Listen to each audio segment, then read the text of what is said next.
Hi everybody, this is Matt with Keystone, and I'm here to share some exciting news about how we put together our air conditioning duct work for our air conditioning system.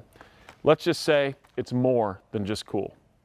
Here in front of us, we're going to start off with how our competitors actually do their duct work. You see, there's many joints that have to be put together in the manufacturing process of your RV, and most companies, what they'll do is they'll cut it and then they'll actually put it together and join that butt with just some foil tape.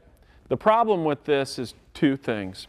One, we then put it into a roof cavity that's very tight, so as you can see through here, what happens when we compress that into the rafter, it actually collapses the ductwork and makes it lose its shape, which prevents maximum airflow through the ductwork. The second issue we find, over time, the RV adhesive tape here will actually start to let go and end up going like this, where now all of a sudden we have cold air escaping into the roof rafter. At Keystone, we do something completely different. As you can see, we use what we call a thermoplastic coupler to join all of our AC ductworks. This coupler is crush resistant, makes it a perfect fit every time where we have to join the actual air conditioning ductwork together.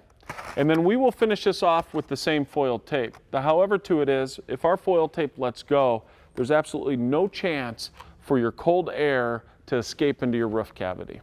This is another example of how we build units for the long haul here at Keystone RV Company. Thanks for watching Keystone RV on YouTube.